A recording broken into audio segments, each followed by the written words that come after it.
अज्ञाननिमिरान्धस्य ज्ञानाञ्जनशलाकया चक्षुरुन्मिलितं येन तस्मै श्रीगुरवे नमः। नामश्रेष्ठं मनुमपि च पुत्रमत्रस्वरूपं तस्याग्र रूपरिं मातरिं गोष्ठवाटिं निराधाखण्डं गिरिवरमहोराधिका माधवाशां प्राप्तो यस्य प्रततकृपया श्रीगुरुं तं नतोऽस्मि। नमस्ते गुरुदेवाय सर्वसिद्धिप्रदायिने सर्वमङ्गलरूपाय सर्वानन्दविदायिने यं प्राव्रजन्तमनपेतमपेतकृत्यं द्वैपायनो विरहकातराजुहाव पुत्रेति तन्मयतया तरवोऽभिनेदुस्तं सर्वभूतहृदयं मणिमानतोऽस्मि। हे श्रीगुरो ज्ञानदीनबन्धो स्वानन्ददाता करुणैकसिन्धो वृन्दावनासीनहितावतार प्रसीद राधा प्रणयप्रचार त्रायस्वो जगन्नाथ गुरो संसारवन्निना तक्तं मां कालदष्टं च त्वामहं शरणं गता। First of all, offer my millions of obeisances to lotus feet of Asmati Guru Pad Padma, Nitila Prishta, Jagat Guru Shri Srimad Bhakti-Vidanta Narayan Goswami Maharaj, and also offer obeisances to lotus feet of Tridendi Sannyasi, Shri Srimad Bhakti-Vidanta Dandi Maharaj, Naam Nishta Santa Shri Aniruddhas Prabhuji. All the Vaishnavas and Vaishnavas are gathered here for Bhagavad-Gita class. Please accept my humble obeisances. So we are discussing Bhagavad-Gita, chapter 2 and verse number 8. Actually, I was listening to some lectures on one channel, Jet World, J-E-T-W-R. The Jet World is a channel where Chinna Jir Swami is one Jir in Ramana Sampradaya. He speaks actually here. And he is actually giving a nice explanation of Bhagavad Gita, although he is speaking in Telugu, which is his mother tongue, but also there is translation. So translation is also there. So you can read the translation as you hear him. It's a very good experience because I get to learn Telugu and also, so he's giving good explanation. So we'll read the verse. Nahi prapashyami mamanudyat yashokamushoshanamendriyanam avapya bhumava asapatnamruddham rajyam suranam api chadipatyam. Api means even. Avapya, after attaining. And asapatnam, unrivaled. Ruddham, prosperous. Rajyam, kingdom. Bhumau, on the earth. Cha, also. Adhipatyam, sovereignty. Suranam, over the devas. He certainly, na prapashyami, I do not see how. Apanudyat, it can drive away. Mamam, my. Shokam, lamentation. Yat, which. Pushoshanam is drying up. Indriyanam, my senses. Even if we attain an unrivaled and prosperous kingdom on earth, with sovereignty over the devas, I do not see any way to dispel this lamentation, which is drying up my senses. Shri Krishna may say, you do not have a reverential attitude towards me. Rather, you have a friendly mood. How will I accept you as my disciple? You should take shelter of personalities such as Dvaipa and Vyas, for whom you have a reverential attitude. In anticipation of this, Arjuna is speaking the present shloka, beginning with the words Nahi. In the three worlds, I do not find anyone other than you who can dispel my lamentation. I do not consider even Brihaspati to be more intelligent than you.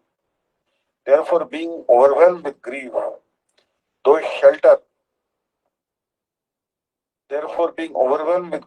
whose shelter other than yours can I take?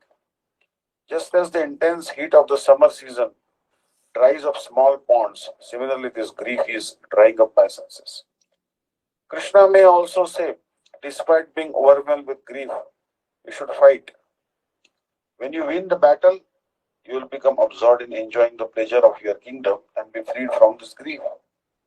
Arjuna therefore replies with the expression beginning with Avapya. Even if I attain the unrivaled kingdom of the earthly or sovereignty over devatas in Swarga, my senses will remain as dry as they are now. So this is actually Srila Gurudev's version of Bhagavad-Gita. Arjuna is unwilling to fight. So generally you have to do your duty, because if you don't do our duty, we must do our duty. For example, there's a doctor and he's doing an operation. He's doing operation on his wife. The Chinnajaya Swami was telling. He's doing operation on his wife or his daughter, son, mother. He will have to do incision. He will have to make a cut with a surgical knife. He cannot say, oh, this is my mother, how can I cut her? No, if an operation means cutting.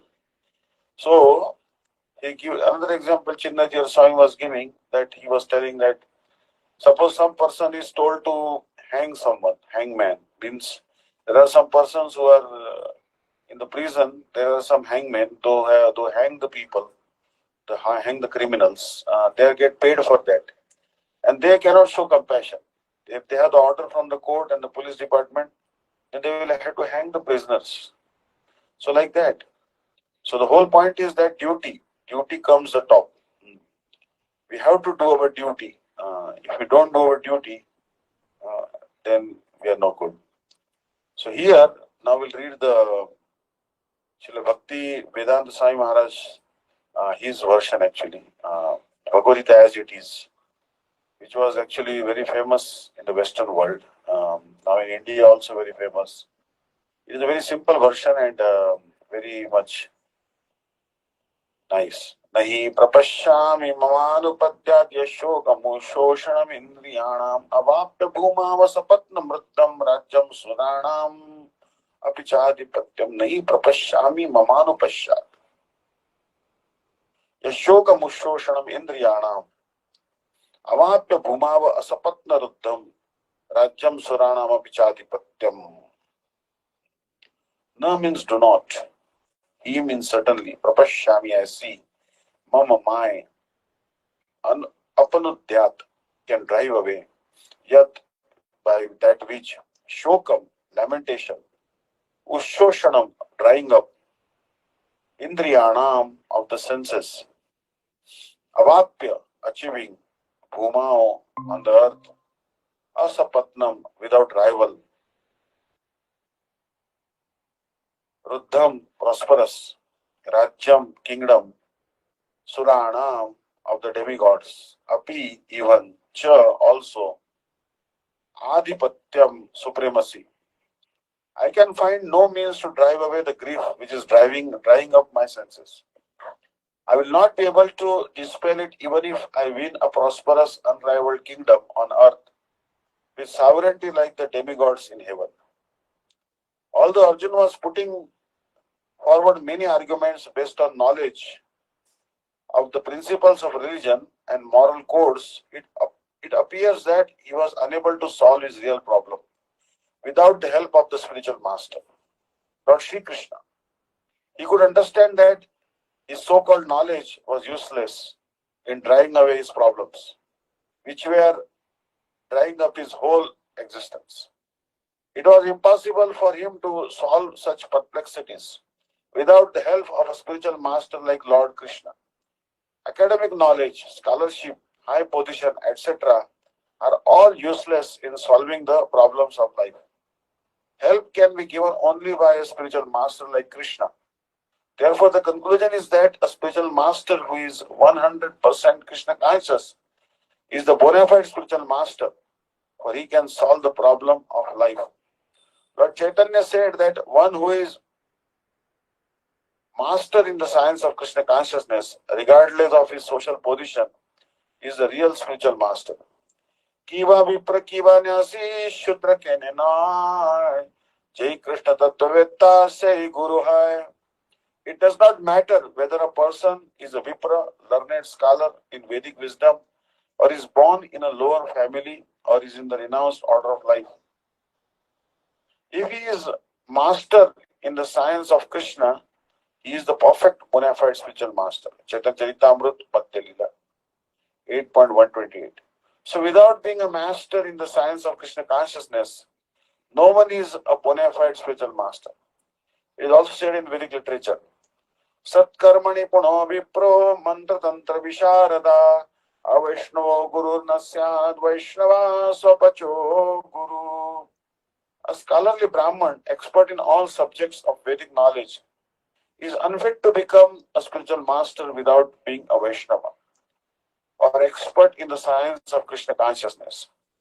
But a person born in a family of a lower caste can become a spiritual master if he is a Vaishnava or Krishna conscious. This is from Padma Puran.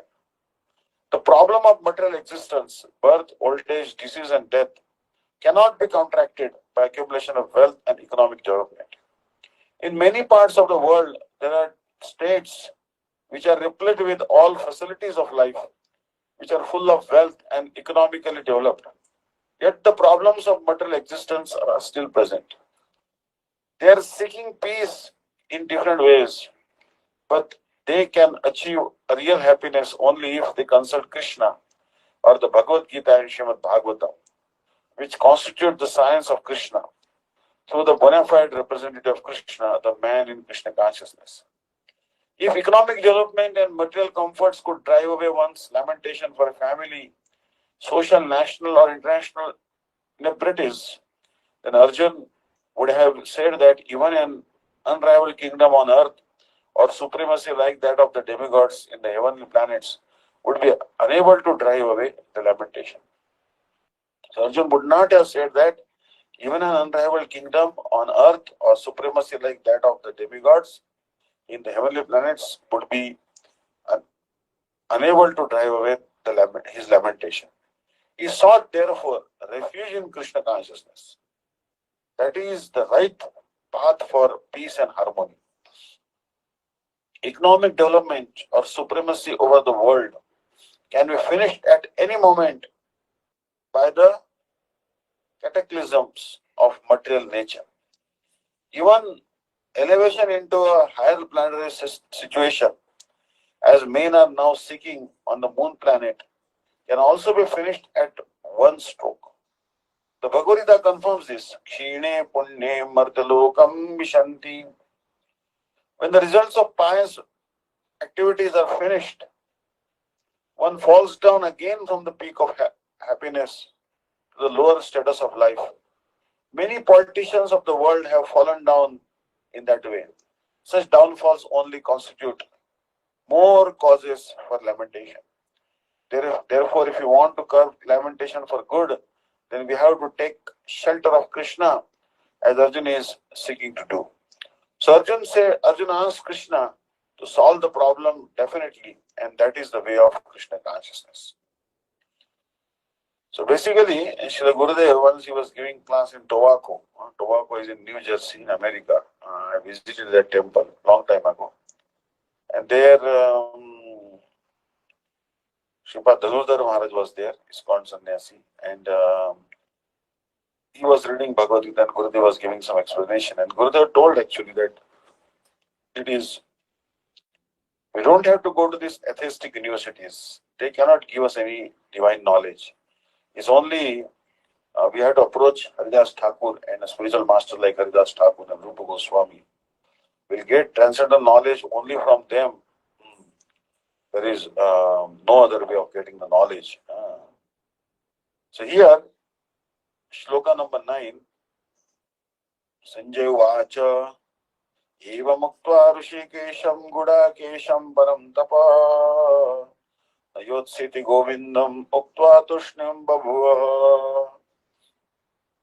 Here Sanjay said, Evam thus Uktva, having spoken, Rishikesham, the Krishna,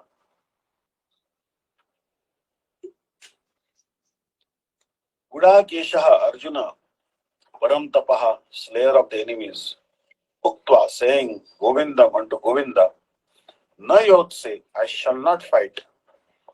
Iti thus, Babhuva, he became Tushnim, silent. Sanjay said, after speaking these words, Gudakesh, the chastiser of enemies, said to Sri Krishna, Oh Govinda, I shall not fight, and fell silent. So these actually, in this verse, the two names of Krishna are coming, Govinda and Rishikesh. Eva Muktva Rishikesham Gudakesham Param Tapa Yot Seti Govindam Uktva Tushnim Babhuva. Amazing verse, because two names of Krishna are coming. Even if you repeat this holy name, it's like chanting the holy name. Amazing verse. So, एवं मुक्त्वा ऋषिकेशं गुडाकेश परं तप नयोत्सिति गोविन्दम् उक्त्वा तूष्णीं बभूव. After speaking these words, Gudakesh, the chastiser of enemies, said to Sri Krishna, "O Govinda, I shall not fight," and fell silent. So here we will read Bhakti-Vidanta Maharaj explanation also. एवं मुक्त्वा ऋषिकेशं गुडाकेशा परं तप नयोत्सिति गोविन्दम् उक्त्वा तूष्णीं बभूव.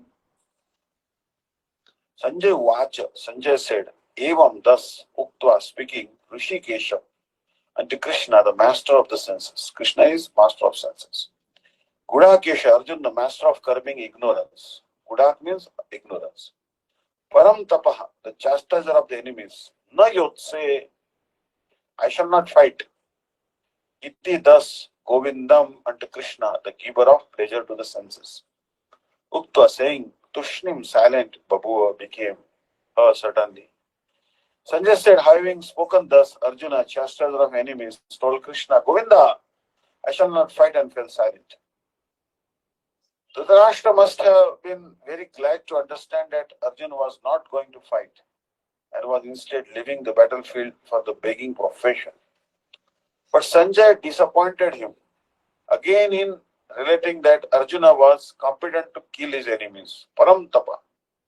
Although Arjuna was for the time being overwhelmed with false grief due to family affection, he surrendered to Krishna, the Supreme Spiritual Master, as a disciple. This indicated that he would soon be free from the false lamentation resulting from family affection and would be enlightened with perfect knowledge of self-realization, of Krishna consciousness, and would then surely fight. Thus, Dhritarashtra's joy would be frustrated since Arjuna would be enlightened by Krishna and would fight to the end. So amazing explanation. So Arjuna is certainly going to fight. Sanjay knows this. Dhritarashtra may be happy that Arjuna is not going to fight, but that is not happen. Arjuna will certainly fight. Krishna will explain to him why it is important to fight. So next verse, Sloka 10. तमुवाच ऋषिकेशा प्रहसनिव भारत सेनयोर्वयोर्मध्ये विषिदन्तम् इदं वचाम. O Bharat, O descendant of Bharat, Rishikesha, Sri Krishna, na, as if Prahasan, smiling, Madhe, in the midst, Uvayo, of both, Senayoho, of the armies, Vacha, spoke, Idam, these words, these Vachaha words, Tam Vishidantam, unto the grieving one. O descendant of Bharat, Dhritarashtra, at that time, Rishikesh, Shri Krishna, smiling in the midst of both armies, spoke the following words to the grieving Arjuna. To ridicule his friend Arjuna, who is in Sakhya Bhav, Krishna shows him that it is improper to be aggrieved in this way, thus drowning him in an ocean of embarrassment. Shri Krishna remarks, "Oh, you are devoid of discrimination." Arjuna accepted the position of Krishna's disciple, Shishya. However, it is improper to immerse a disciple in an ocean of shame in this way. Therefore, Krishna is pursing his lips and trying to hide his smile. Here, the import of the word Rishikesh is that although Krishna was previously controlled by the loving sentiments of Arjuna, now for Arjuna's own welfare, Krishna is controlling his mind out of love. Senayor Uvayor Madhe indicates that Arjuna's grief and the instructions and assurance given by Shri Bhagavan were equally visible to both armies. In other words, this message of Bhagavad-Gita was manifested before all present. It was not kept secret from anyone. So basically, Bhagavad-Gita was spoken and all the members of the army listened to that Bhagavad-Gita. How fortunate they were actually.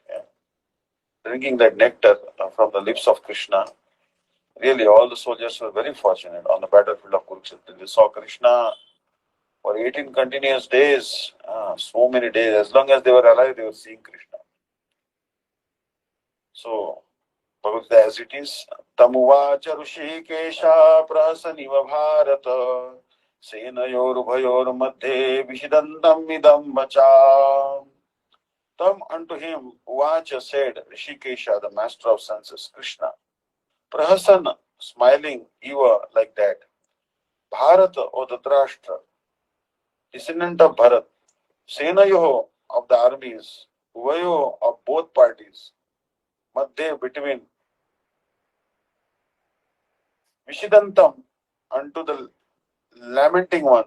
Idam, following, Vacha, words. O descendant of Bharat, at that time Krishna, smiling in the midst of both armies, spoke the following words to the grief-stricken Arjuna. The talk was going on between intimate friends, namely the Rishikesh and the Gudakesh. As friends, both of them were on the same level, but one of them voluntarily became a student of the other. Krishna was smiling because a friend had chosen to become a disciple. As Lord of all, he is always in the superior position as a master of everyone. And if the Lord agrees to become a friend, a son, or a lover for a devotee, who wants him in such a role? But when he was accepted as the master, he at once assumed the role and talked with the disciple like the master, with gravity as it is required. It appears that the talk between the master and the disciple was openly exchanged in the presence of both armies so that all were benefited. So the talks of Bhagavad Gita are not for any particular person, society or community, but they are for all. And friends or enemies are equally entitled to hear them. Understand? So Bhagavad Gita is for all, no doubt about it. So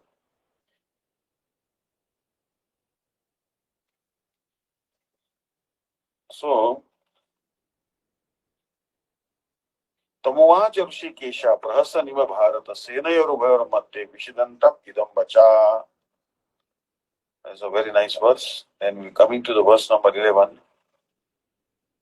Shri Bhagavan Vacha Ashochananda Shochastam Pratnyavadam Shabhashase Gata Suna Gata Sumshanana Shochanti Pandita. Shri Bhagavan Vacha, Shri Bhagavan said, Bhashase, you are speaking Pratnyavadan, learned words. Cha, but, Tvam, you, Anvashochaha are lamenting, Ashochan, for what is not worthy of grief. Cha, yet Panditaha, the wise, na Anushochanti, not lament, Gata, lost, Asuna, life, or Agata, not lost, Asuna, life.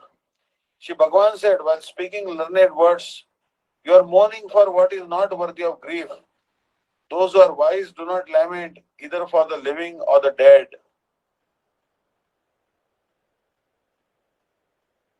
Shri Krishna says, O Arjuna, your grief, which is born from the pain of killing your relatives, is illusory. Your question, how shall I fight with Bhishma, shows that your reasoning is based on ignorance. To explain why the above statement is true, Shri Bhagavan says, Ashochan Anvashocha. You are grieving for that which is not worthy of grief. Shri Krishna further says, even after being reassured by me, you are speaking statements such as Katham Vishwam Aham Sankhe, thereby presenting yourself as a Pandita. In other words, although you have knowledge, you are arguing. This proves that actually you do not have knowledge. Because the wise do not lament for gross bodies from which life, air, prana has gone, gata asun.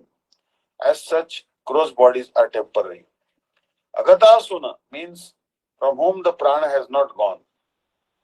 The learned or wise do not lament even for the subtle bodies of such persons, because the subtle body is indestructible before the stage of mukti, liberation.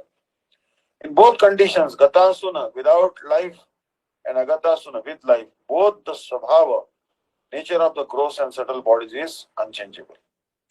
Foolish people lament, however, for the gross body of their father or relatives when the prana leaves it. They do not lament for the subtle body because generally they do not have knowledge about it. Bhishma and others are also Atma with coverings of gross and subtle bodies. Since the Atma is eternal, to lament for it is improper. Thus earlier you were saying that Dharma Shastra is superior to Artha Shastra, but my response is that Jnana Shastra, from where this understanding comes, is superior even to Dharma Shastra. Sarartha Varshani Prakashika. That portion of Sachidananda Paratattva, the supreme absolute reality composed of eternality, consciousness and bliss, which is endowed only with the Tatastha Shakti, is called Jivatma or the Jiva.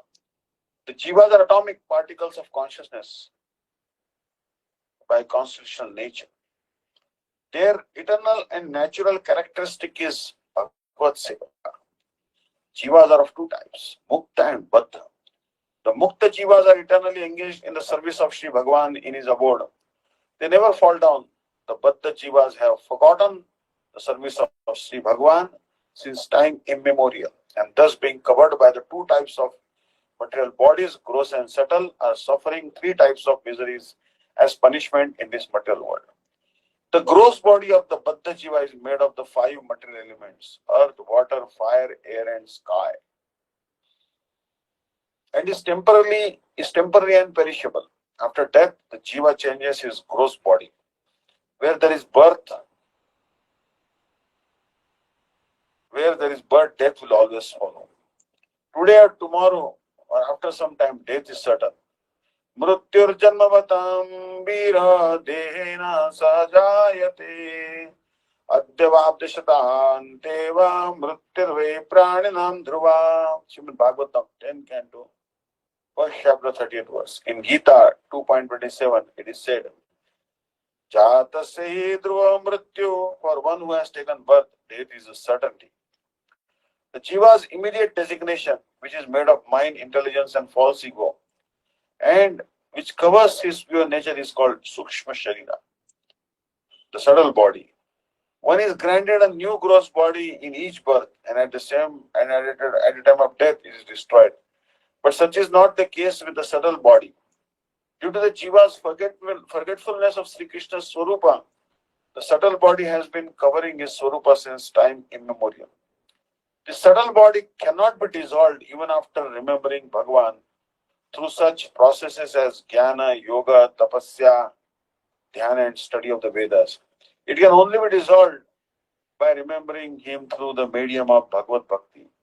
At that time, the Jiva becomes situated in his pure nature, Shuddha Swarupa. Pritirna Yavan Mai Vasudevi. So basically, the subtle body very difficult to dissolve, but we are told that by Nama Sankirtan, even Namabhas can destroy all the karmas.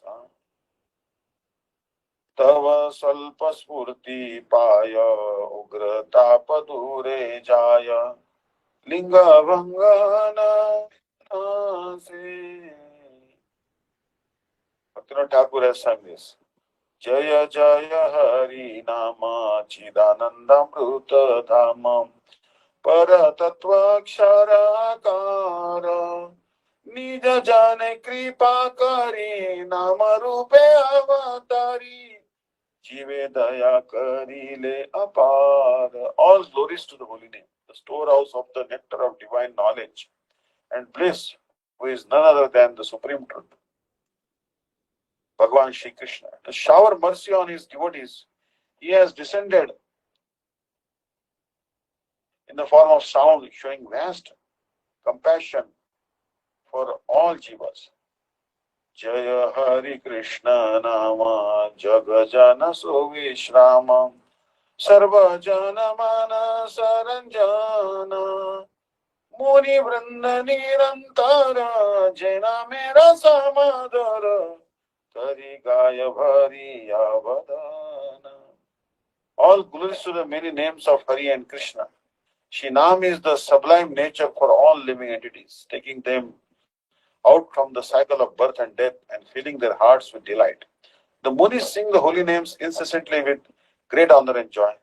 O He Krishna Namakshara, Tumi Sarva Shakti Dhara, Jivera Kalyana Vitarane. Toma Vina Bhava Sindhu, Dari Terai Bandhu, Asiya Che Jiva Uddharane. O syllables of Krishna Nam, you possess all powers in order to bestow auspiciousness upon the jivas. Coming for our deliverance. You are the sole friend to rescue us from the ocean of birth and death. आछे ताप जीवे जाता तुमी सर्व को रहता हिलाए तुम्हारे एक बार ताके जदि को न जाना है दिन किंचन नहीं देखी अन्य प्रतिकार. Whatever miseries are afflicting the jivas, you fully dispel if one even neglectfully chants your name just once, feeling himself insignificant and destitute and seeing no other remedy for his relief. Tava swalpa spurti paya ugrata padure jaya linga bhanga haya anayase bhakti vinoda kaya jaya hari namo jaya. A momentary vision of you makes all sorts of terrible miseries disappear. The subtle body is also destroyed and you establish the jiva in his swarupa. Bhaktivinoda says, O Harinam, all glories to you, perpetually I have fallen at lotus feet. Amazing. So, Tava Salpa Spurti Paya Ugratapa Ture Jai. Linga Bhanga Ayana Hana Anase. So even the subtle body is dissolved, vanishes if you get even chant Namabhas. This is the power of the holy name, Bhagavad Bhakti, superior than other processes. So here,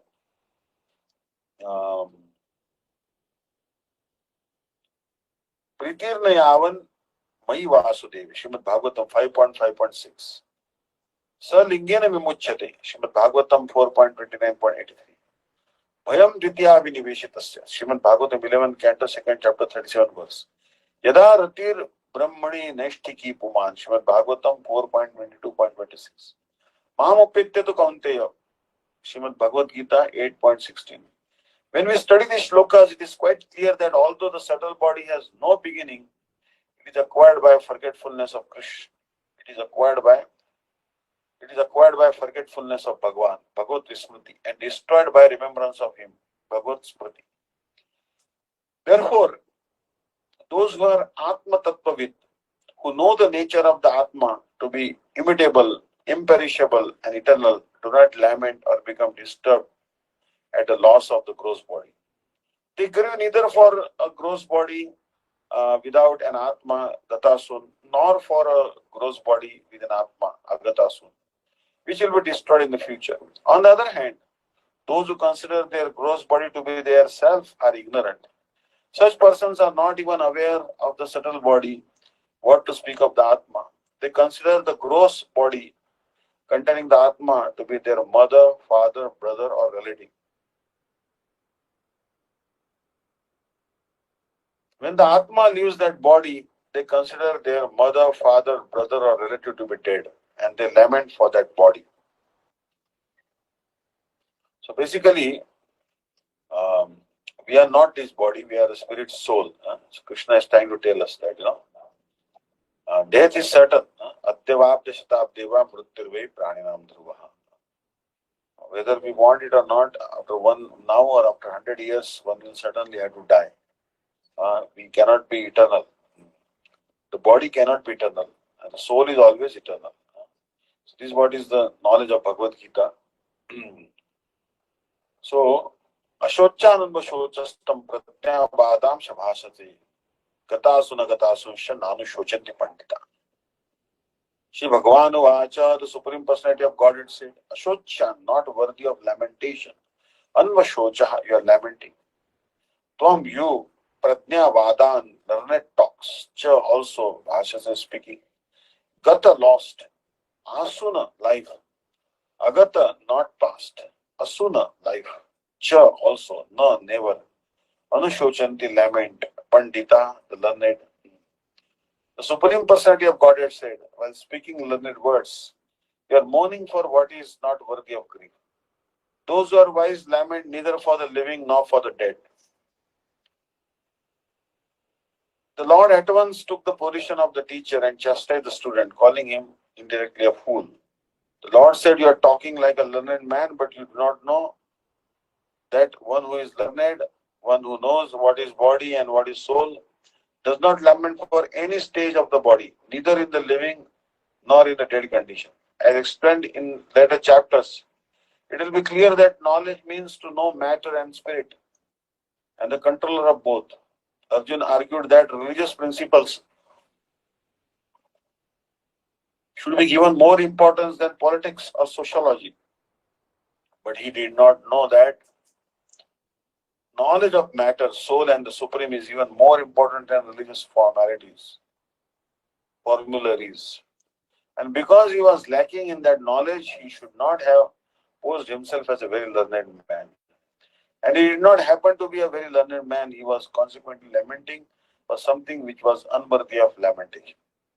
The body is born and is destined to be vanquished today or tomorrow. Therefore, the body is not as important as the soul. One who knows this is actually learned. And for him, there is no cause for lamentation, regardless of the condition of the material body.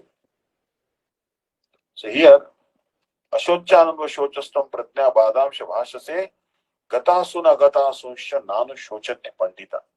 Bhagavan is giving very important instruction to Arjuna that those who are intelligent don't lament either for living or for the dead. Arjuna actually is internal associate of Krishna, but he's acting as if he's in dilemma, he's ignorant, like this. There's only some drama going on actually. Arjuna knows this knowledge, much higher knowledge he knows. He's eternal associate of Krishna. But for our benefit, he's actually acting like this. So this Chinnajiyar Swamiji's class I was listening, he was giving a very nice story that there were two engineers. They passed online exam on the internet, they studied engineering and then they graduated online education. Like Corona time, online education was going on. So then they were given an assignment by their boss. So there is a pillar standing in the playground. You find the height of this pillar. Very tall pillar was there, wooden pillar. So they didn't know because they were engineers, but they didn't know how to find the height of this pillar. So there was a very old lady there, and she was not very learned. She hadn't got even school. So these two engineers talked to her. Then she told them that what instruments you have brought. And they said that we have brought some this and that. And they said, okay, what you do is you dismantle this pillar. So maybe it was iron pillar or something. They used they somehow dismantled that pillar. Then she said, do you have a tape? Then they had tape actually. And then they measured the length of it. Then she said, now you make this pillar again stand. So they screwed it again and the pillar was standing. Then she said, this is the height of the pillar. And she went away. Then they said, this was a strange lady. We wanted the height of the pillar, but she gave us the length of the pillar. What is this? So he was telling this is education today. So first they didn't know how to get the height. And when she gave them the height, they doubted if it was really height. They thought it was a length. So the Guru told us to get the vertical height of the pillar and she gave it the horizontal length. What is this going on? Anyways, this is the material world. Everyone thinks they're very learned, but they're all fools because they don't know the Atma Tattva. This was Maharaj was telling. So there is nothing to lament in this material world, because neither for the living nor for the dead we have to lament, because we are all the spirit soul. Actually, Arjuna went to Krishna. Here Swami was telling the story that Arjuna went to Krishna. Arjuna is younger, Duryodhana is elder. And Arjuna sat at the feet of Krishna. Duryodhana came first, but he sat at the head of Krishna. Krishna tried to make a peace, but there he could not make any peace. So war was imminent. War was certainly going to take place. So both parties came to Krishna for asking help. But Krishna woke up and he saw Arjuna first. So he told Arjuna that why you have come? He said, I have come to ask your help. There is going to be war. Then Duryodhana said, oh, Krishna, I'm here. Krishna said, I didn't see you. You are sitting near my head. So I couldn't see you. You are behind me. Okay, tell me, Duryodhana, why you have come? He said, we are asking for your help for the war, because we are going to fight Kauravas and Pandavas.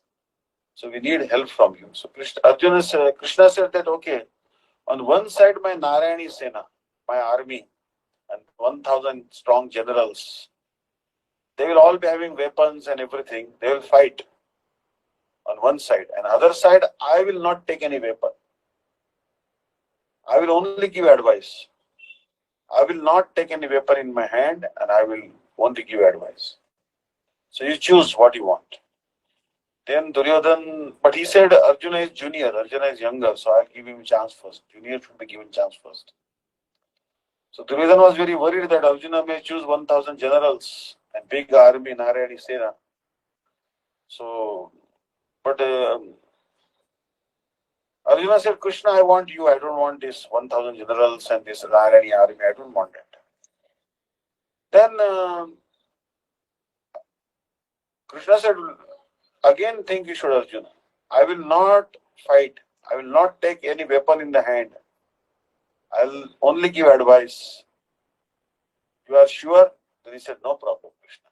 You don't take any weapon. You don't have to fight. I will do everything. You simply be on my side and give me advice. Then Duryodhana was very happy. Smiling, he said, okay, if Arjuna has chosen Krishna without weapons, then I will choose the generals and the army and let the army be on my side. Smiling, he went to the Bhishmadev. Bhishmadev said, first time in my life I have seen Duryodhana happy, smiling. He never smiling, never happy. What happened? Why you are happy, Duryodhana? He asked. Oh, he told Krishna's vow, that Krishna has taken a vow that he will not take weapon in his hand and he will only give advice to Pandavas. So I chose the army of Krishna and I didn't choose Krishna. And I am very happy that I made a very good decision. What is the use of Krishna if he is only going to give advice? I have so many advisors like Bhishma, Dronacharya, Karna, Shakuni and all. What is the need of Krishna for advice? I don't need advisors. I need some good warriors. And Krishna is not going to fight. So I didn't choose Krishna. I think I made a good decision. Then Bhishma said, oh, if Krishna is not going to take any weapon in his hand, then I also take a vow that I will certainly make Krishna take weapon in the hand. So you see, the devotee has taken a vow that Krishna has to take a weapon in his hand. And Krishna has taken a vow, he will not take the weapon in the hand. But who was victorious? Bhishma was victorious. Somehow or the other, he made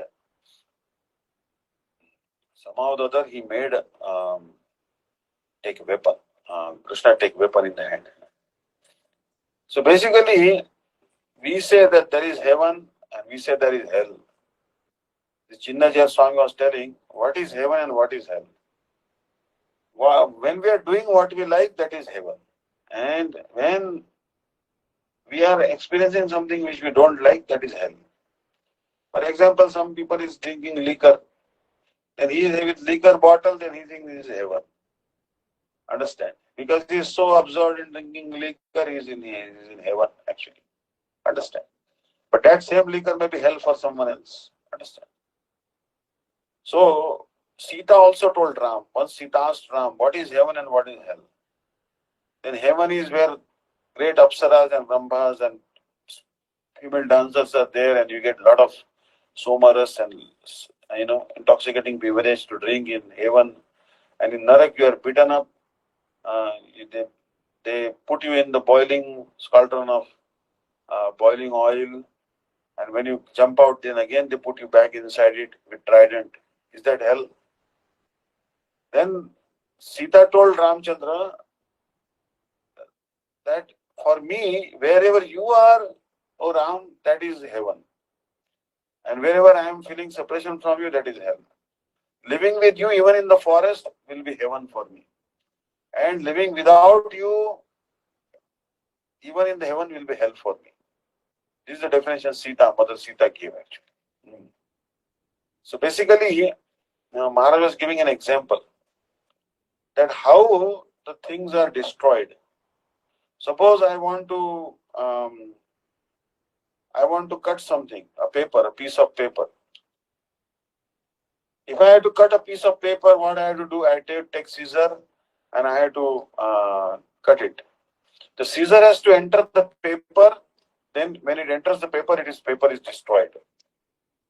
Understand? Suppose you have to cut a fruit, then the knife has to enter the fruit, and the fruit is destroyed. When something else enters an object, the object is destroyed. But how about a coconut? So Maharaj was telling about coconut. How you take a coconut and if you just tap it with a hammer, it will not break.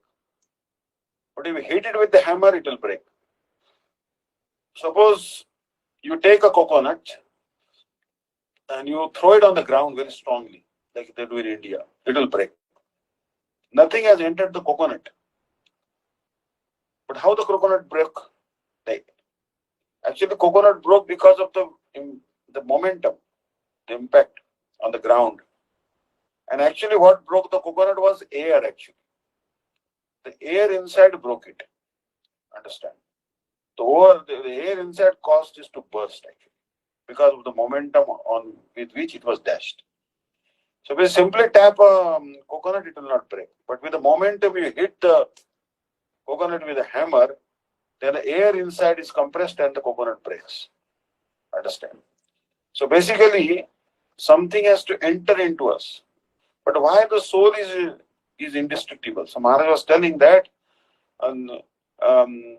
soul is so subtle, so small that nothing can enter into it.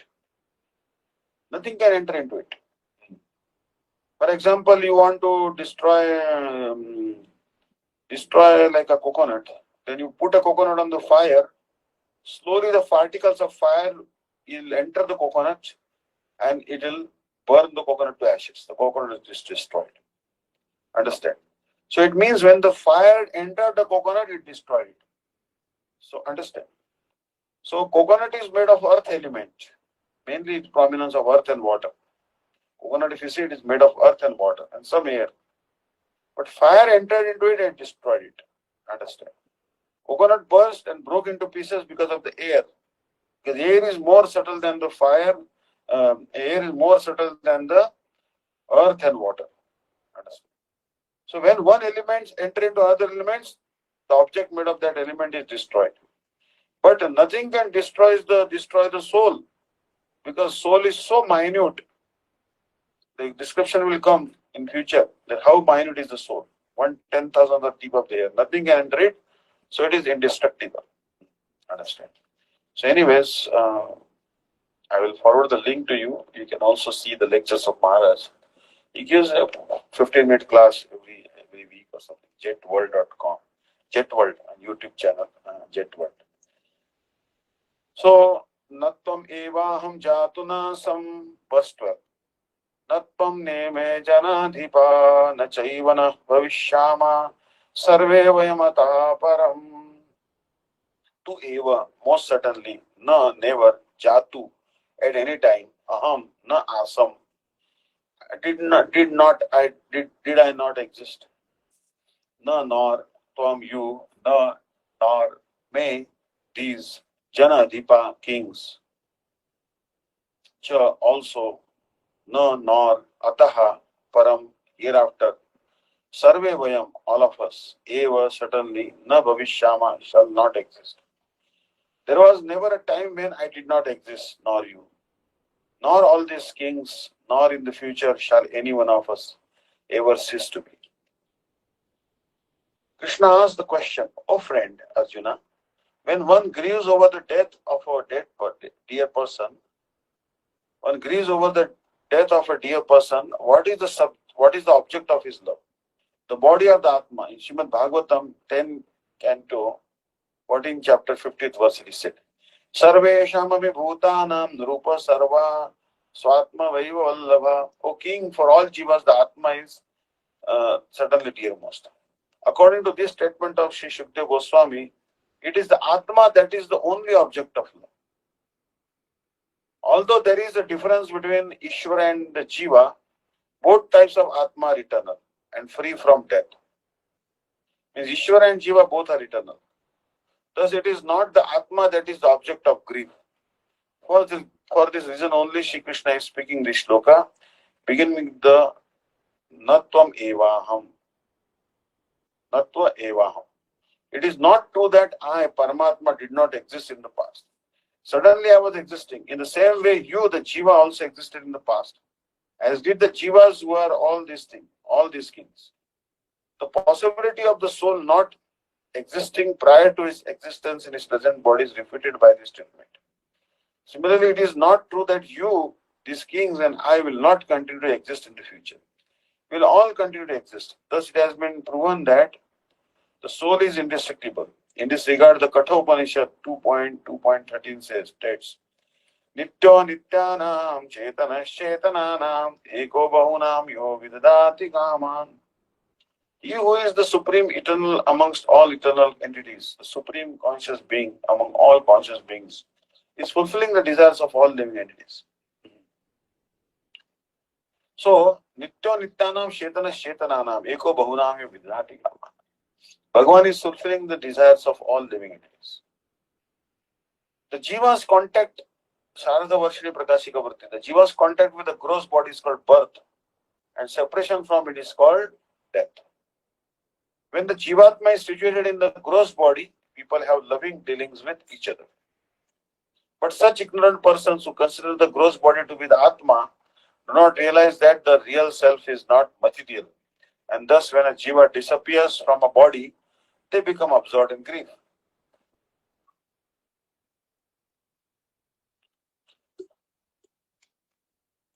In Srimad Bhagavatam, Parikshit Maharaj asked Srila Shukdev Goswami, O Brahmana,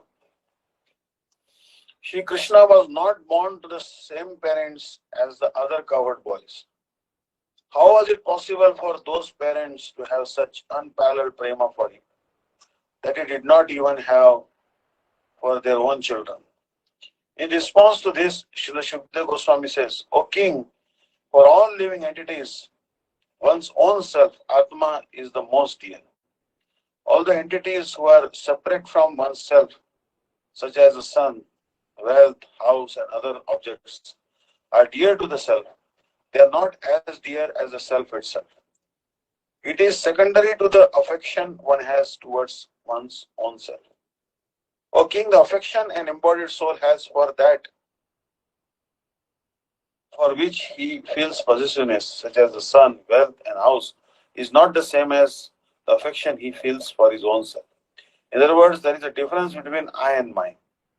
The amount of priti affection one has for objects which are possessed by him is not the same as the priti that one has for one's own self. Those who consider the body to be the self do not feel that which is related to the body, such as a house, a wife, or a son, is as dear to them as their own body. And even though a person's body is the object of his affection, it is not as dear to him as the self. Because when the body becomes old, the desire for survival still remains strong. This is due to the excessive attachment one has for the self. Bhagavan Shri Krishna is the very self of the self. He is the most dear object, Priyatam, for every Atma. The world which is related to Krishna is also dear, but not dearmost. Krishna is the object of the word I, because he is the Atma of all Atmas. And that which is related to Krishna, such as the universe, is the object of the word mine. That is why Krishna is so dear to the cowherd boys. The above statements are also verified by the dialogue between Yajnavalkya and Maitreyi in Brihadaranyaka Upanishad, where it is said, So vacha nava are patyo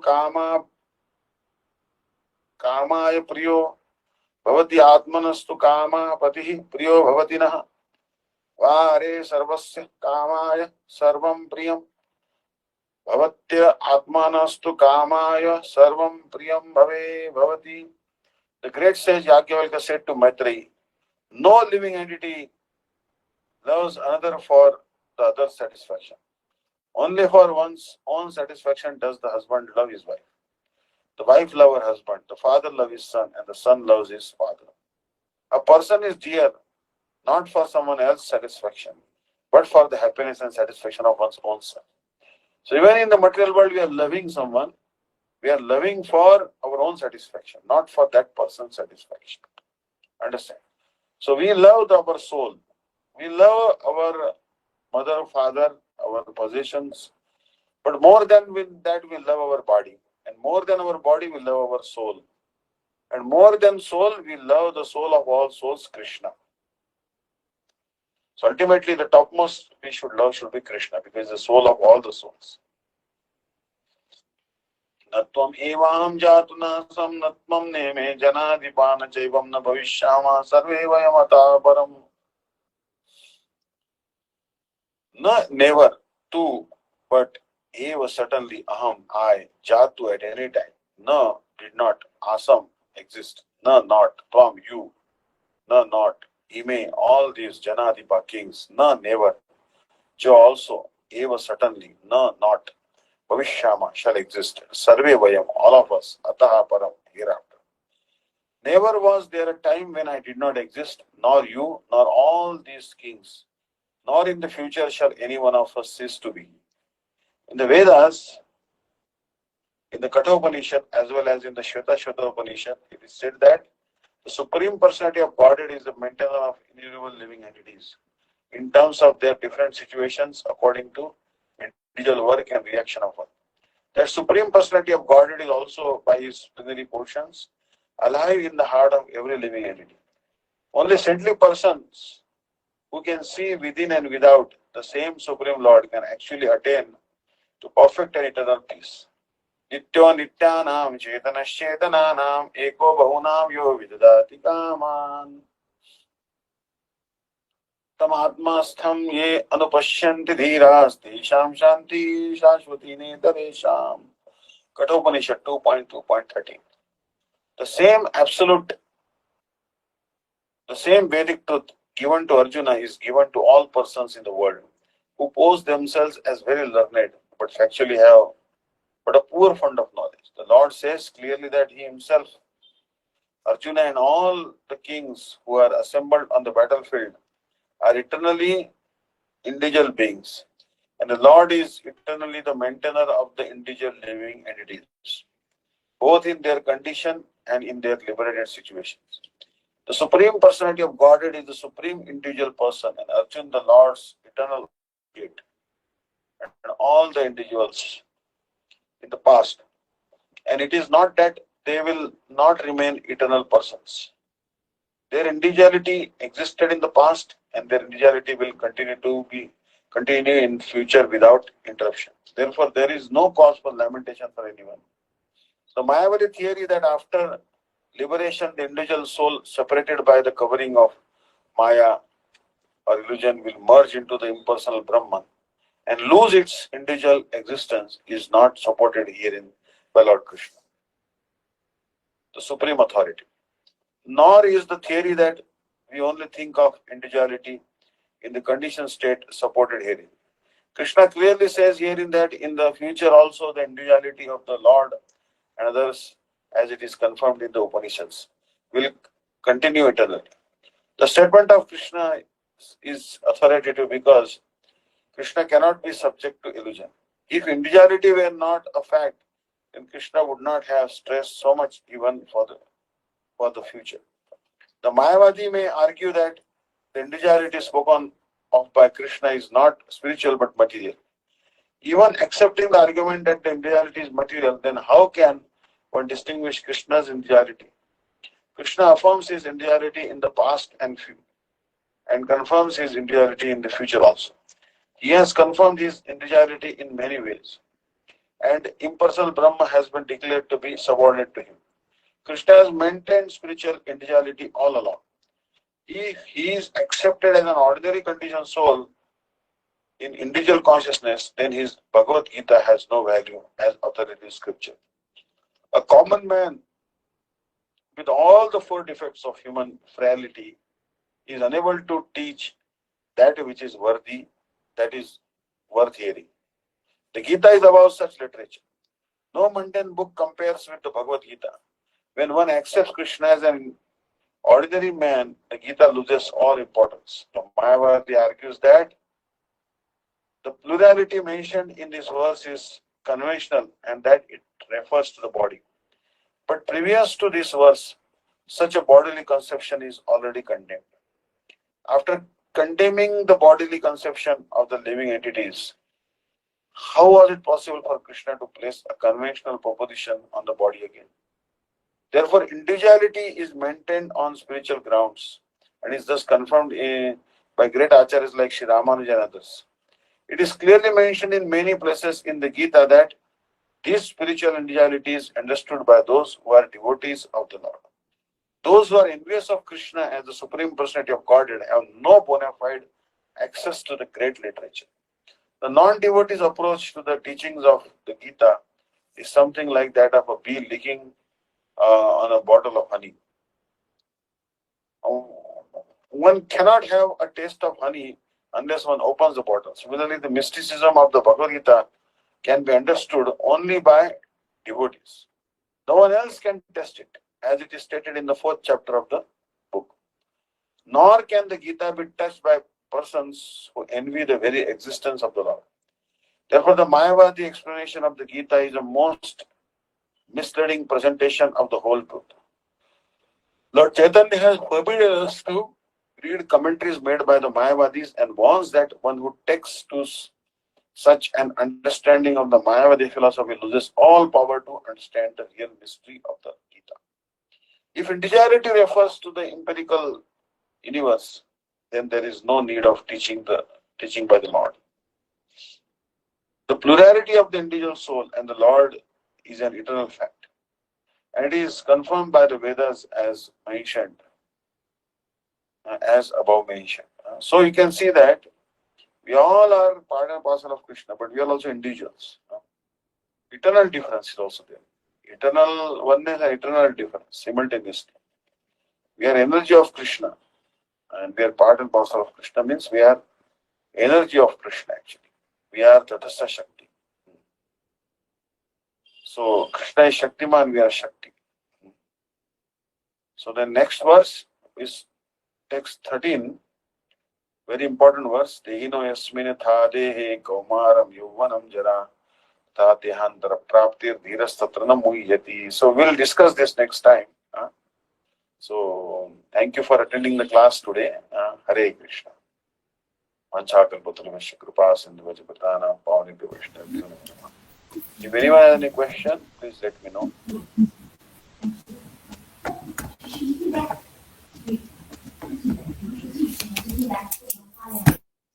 Hare Krishna.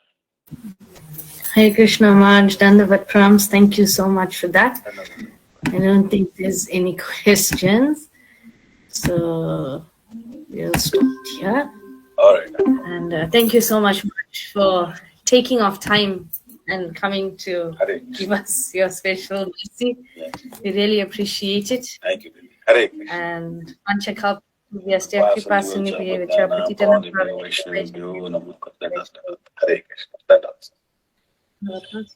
Ananga Mohan Prabhu, Jai Diwani, please. Shri Shri Guru Gauranga Gandharvika Giridhari Radha Vinoda Bihari Ji Ki Jai. Om Vishnu Parashtotara Shata Shri Srimad Bhakti-Vidanta Vishnu Daivata Goswami Maharaj Ki Jai. Om Vishnu Parashtotara Shata Shri Srimad Bhakti-Vidanta Dandi Goswami Maharaj Ki Jai. Nitya Leela Pravishta Om Vishnu Parashtotara Shata Shri Srimad Bhakti-Vidanta Narayan Goswami Maharaj ki jai. Nitya Leela Pravishta Om Vishnu Padastutara Shata Shri Srimad Bhakti Vedanta Vaman Goswami Maharaj ki jai. Nitya Leela Pravishta Om Vishnu Padastutara Shata Shri Srimad Bhakti Vedanta Swami Maharaj ki jai. Nitya Leela Pravishta Om Vishnu Padastutara Shata Shri Srimad Bhakti Pragyan Keshav Goswami Maharaj ki jai. Nitya Leela Pravishta Om Vishnu Padastutara Shata Shri Srila Bhakti Siddhanta Saraswati Goswami Prabhupada ki jai. Nitya Leela Pravishta Parama Bhagavat Prabhar Shri Srila Gaura Kishore Das Babaji Maharaj ki jai.